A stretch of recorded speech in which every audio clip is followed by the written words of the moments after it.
The year is 1962, and Chevrolet just unleashed something terrifying.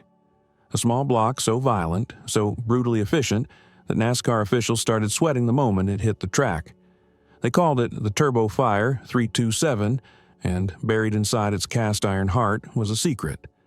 A destroked demon that would become the 302, an engine so perfectly engineered for one purpose that Ford, Chrysler, and even Chevrolet's own executives couldn't decide whether to worship it or kill it.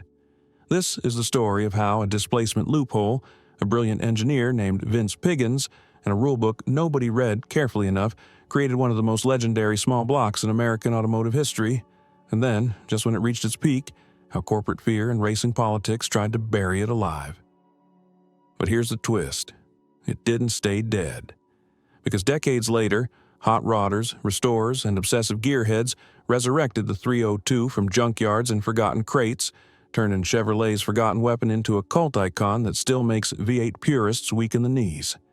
Forget the fairy tales about muscle cars.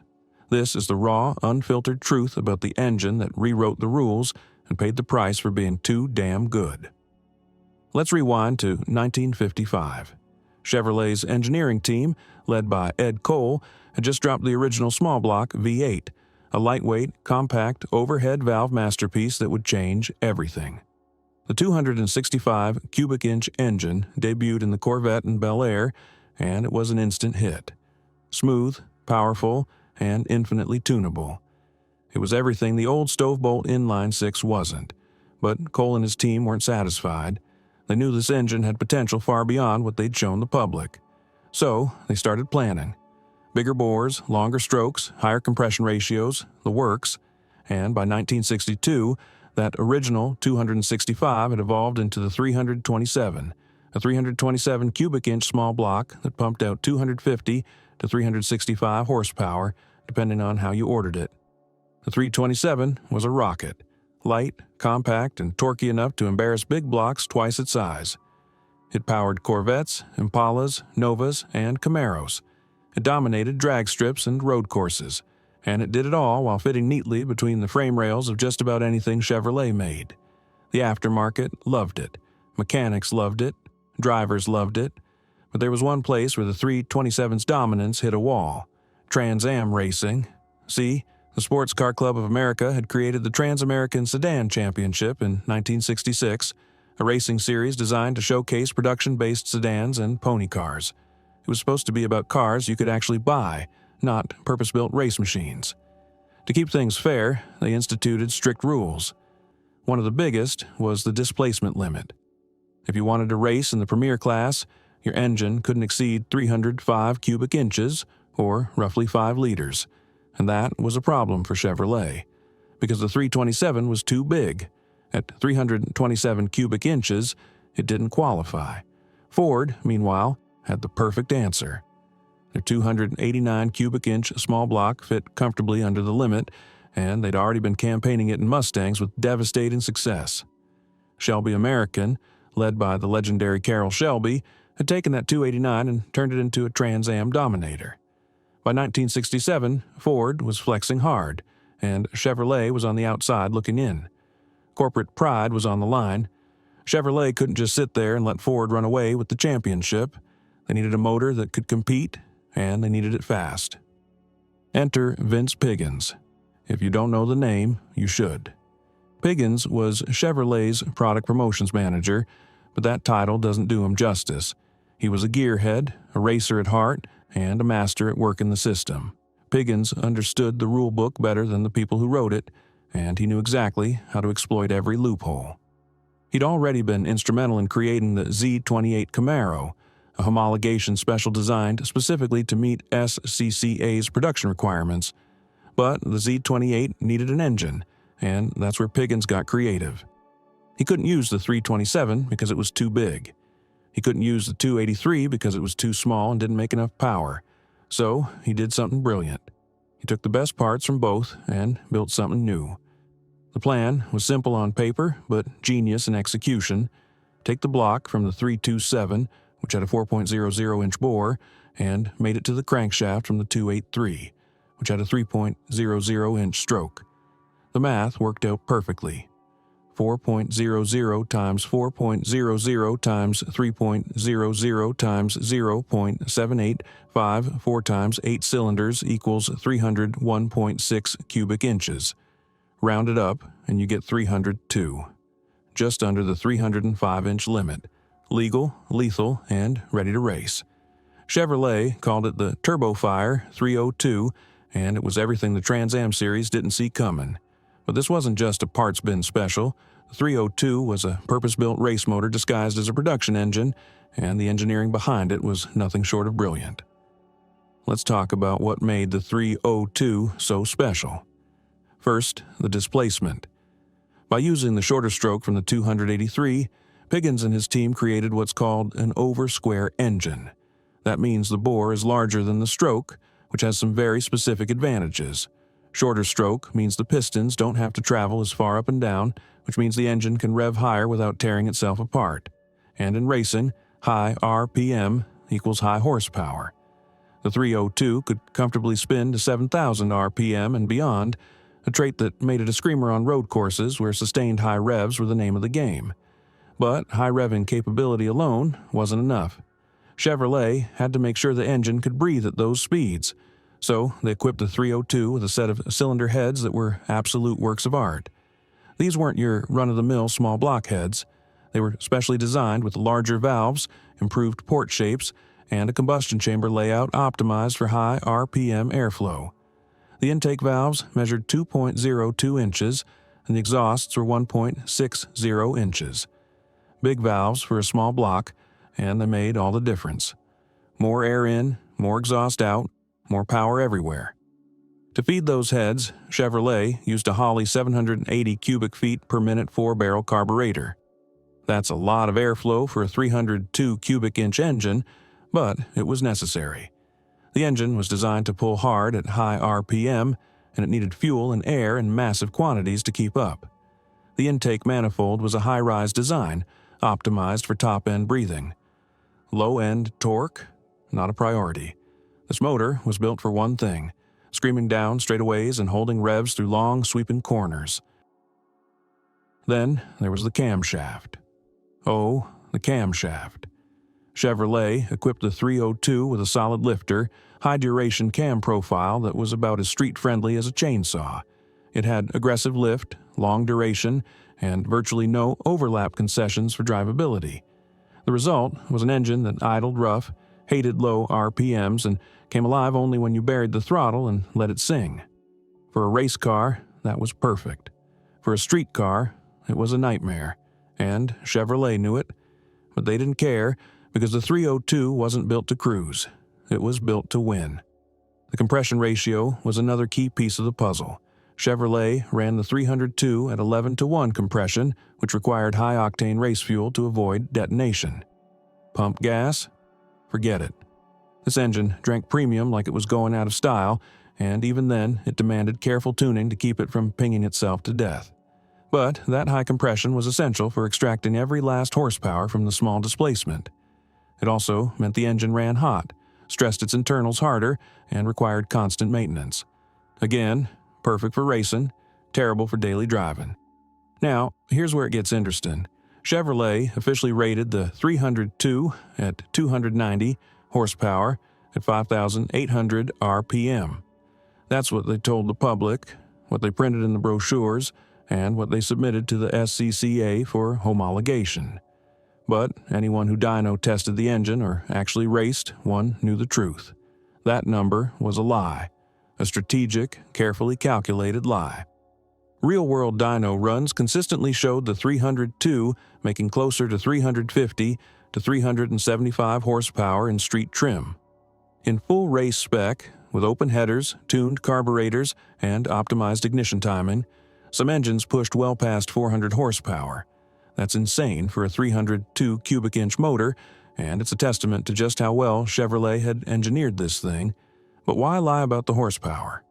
Two reasons: insurance and competition. In the 1960s, insurance companies were starting to crack down on high-performance cars. The higher the advertised horsepower, the higher the premiums. By underrating the 302, Chevrolet kept insurance costs down for buyers, making the Z28 more accessible to younger drivers who actually wanted to race it. Smart move, but the second reason was even more devious.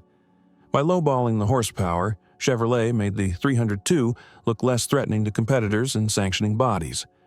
Ford and Chrysler didn't know just how much power Chevy was hiding under the hood until it was too late. And by then, the 302 was already homologated, legal, and winning races. Let's talk about the Z28 Camaro, because that's where the 302 made its name. The Z28 package was introduced in late 1966 as a 1967 model, and it was a bare-bones, no-nonsense homologation special. You couldn't get it with air conditioning, you couldn't get it with an automatic transmission, you couldn't even get it with a radio unless you special ordered one. Chevrolet stripped out every ounce of unnecessary weight and luxury to meet SCCA's production requirements, which mandated that at least 1,000 units had to be sold to the public. The first year Z28 was a sleeper. No flashy badges, no hood scoops, no racing stripes unless you paid extra. It looked like a base model Camaro with rally wheels, but under the hood was a 302 turbo fire, and it turned the Z28 into a monster. Paired with a Muncie M 24-speed manual transmission and a 12-bolt rear end with gears ranging from 3.73 to 4.10, the Z28 could run the quarter mile in the low 14-second range. Not the fastest muscle car of the era, but on a road course, it was untouchable. Chevrolet sold just 602 Z28s in 1967, barely over the homologation requirement, but those 602 cars were enough to get Chevy into Trans Am racing, and that's where the magic happened. Roger Penske, one of the most meticulous and successful team owners in racing history, took the Z28 and turned it into a track weapon. His driver, Mark Donohue, was a Princeton-educated engineer who could drive like a demon and tune a car like a surgeon. Together, Penske and Donohue transformed the Z28 into a championship contender. It started by stripping the car down to nothing. Out went the interior, the sound deadening, the glass, anything that didn't make the car go faster. In went a full roll cage, racing seats, a fuel cell, and slick tires. The 302 engine was blueprinted, balanced, and tuned to perfection. Penske's team tested relentlessly, dialing in every aspect of the car's setup. Suspension geometry, gear ratios, brake bias, tire pressures, nothing was left to chance. And it paid off. In 1968, Mark Donohue and the Penske Camaro dominated Trans Am, winning race after race and securing Chevrolet's first championship in the series. Ford was furious. They'd owned Trans Am since its inception, and now Chevrolet had waltzed in with a destroked small block and stolen their crown. Shelby American, which had been campaigning the Mustang, went back to the drawing board. They knew they needed more power, better handling, and a serious answer to the 302. That answer came in the form of the Boss 302, a homologation special Mustang built specifically to fight the Z28. The Boss 302 used Ford's 302 cubic-inch small block, tuned to produce around 290 horsepower, or so they claimed. Just like Chevrolet, Ford was playing the underrating game. The rivalry between the Z28 and the Boss 302 became legendary. On the street, they were nearly matched. But on the track, it was all about driver skill, team preparation, and who could exploit the rules better. Penske and Donohue continued to dominate in 1969, even as Ford threw everything they had at them. The Boss 302 was fast, no question. But the Z28 had something Ford couldn't replicate. A team that understood every nuance of the SCCA rulebook and a driver who could extract every last tenth of a second from the car. But while the racing world was watching Penske and Donohue tear up Trans Am, something else was happening in garages and back alleys across America. Gearheads were starting to realize that the 302 wasn't just a race motor. It was a tuner's dream. The engine's short stroke and oversquare design made it incredibly responsive to modifications. Bolt on a hotter cam, swap the heads for even better flowing units, add headers and a free-flowing exhaust, and you had an engine that could embarrass big blocks on the street and the strip. Hot rodders loved the 302 because it was light, compact, and could be built to scream. Drag racers loved it because it revved fast and made power in the upper RPM range where traction mattered less and horsepower mattered more. And road racers loved it because it was the perfect size for lightweight sports cars and kit cars. The 302 started showing up in everything from Corvettes to home-built specials, and everywhere it went, it earned a reputation as a giant killer. But the 302's success also made it a target. NASCAR, which had been watching Chevrolet's dominance in Trans Am with growing concern, started asking questions. How was a 302 cubic inch engine making so much power? Were the production engines really the same as the race engines? And, most importantly, was Chevrolet playing by the rules? NASCAR had its own displacement limits and homologation requirements, and they weren't about to let Chevrolet run roughshod over the sport the way they had in Trans Am. Then there was the issue of General Motors' corporate racing ban. In 1963, GM had publicly announced it would no longer support factory-backed racing teams, a decision driven by safety concerns, antitrust pressures, and bad publicity from high-profile crashes. But the ban was more PR than reality. GM continued to funnel parts, engineering support, and even money to independent teams through backdoor channels.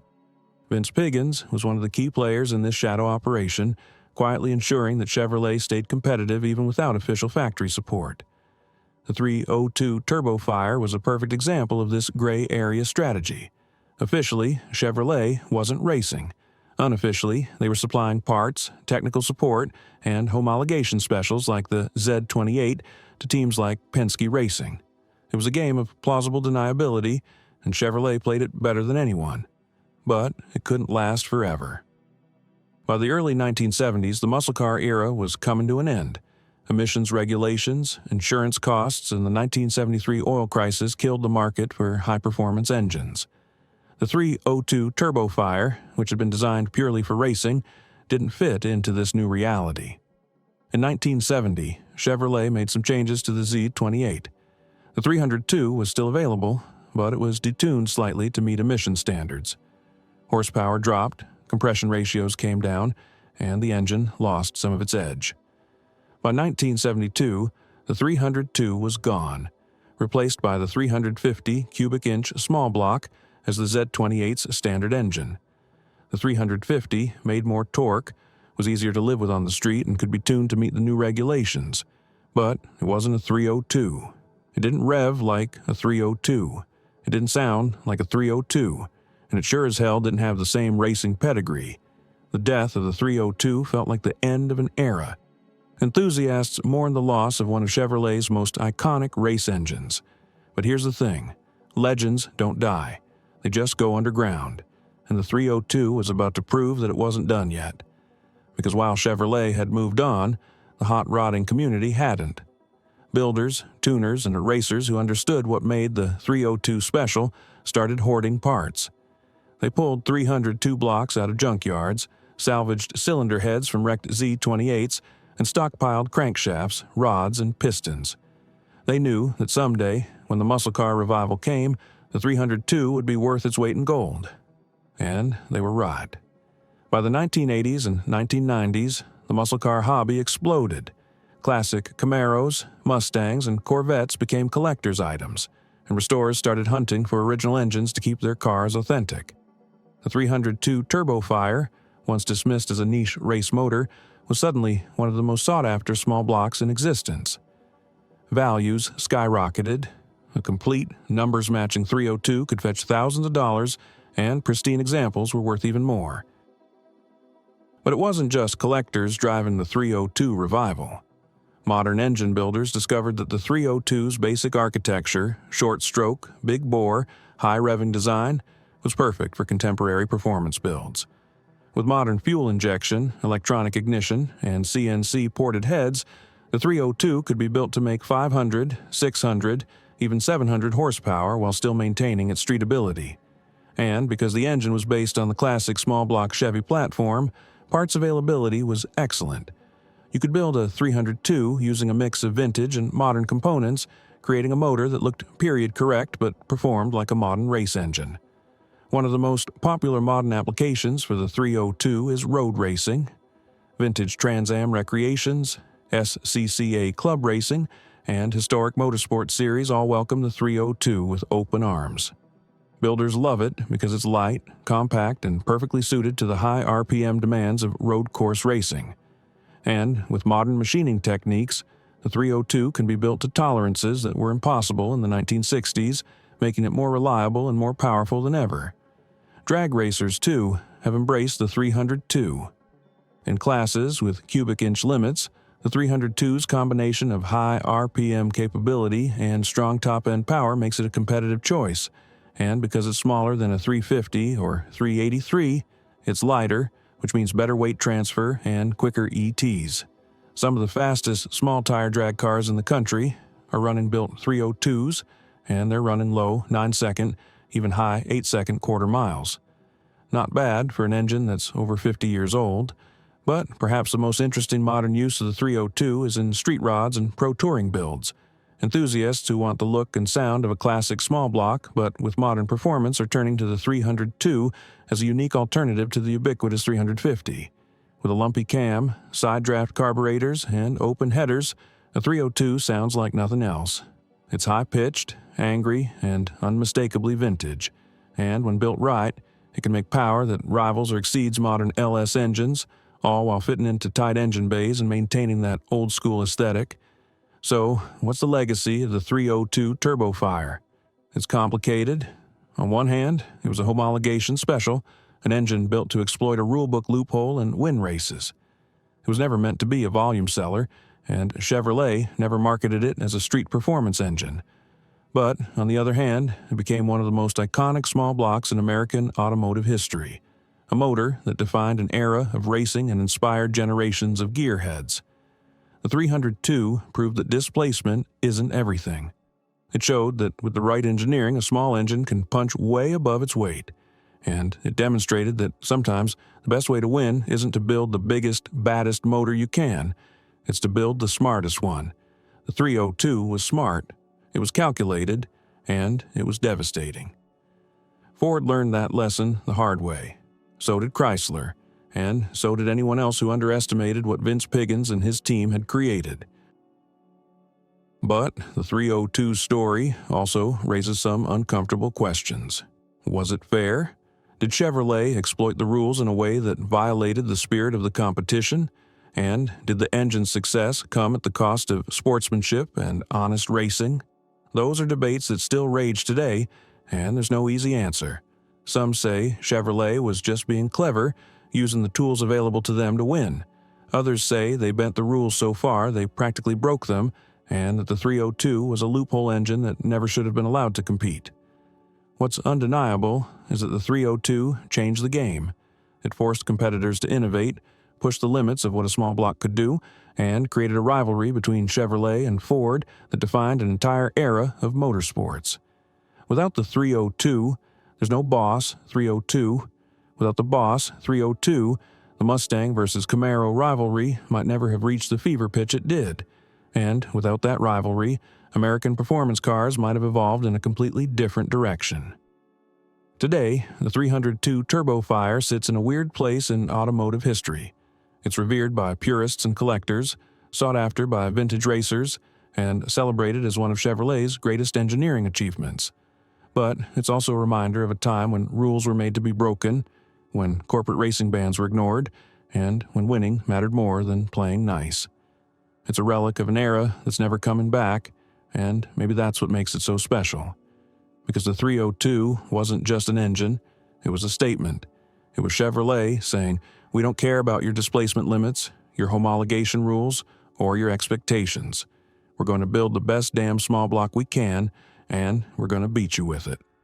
And they did, again and again and again, until the rules changed, the era ended, and the 302 faded into history. But it didn't disappear. It just waited for the next generation of builders, tuners, and racers to rediscover it and bring it back to life. So here we are, decades later, and the 302 turbofire is still making noise. Still turning heads, still proving that sometimes the best engines aren't the ones that follow the rules. They're the ones that rewrite them. And that's the shocking truth behind Chevrolet's deadly 302 turbofire engine. It was built to win, designed to dominate, and engineered to outlast everything thrown at it. And in the end, it did exactly that. Not because it was the biggest or the loudest or the most powerful, but because it was the smartest, the most ruthless, and the most perfectly executed race motor of its generation. A legend born from a loophole, forged in competition, and immortalized by the people who refused to let it die.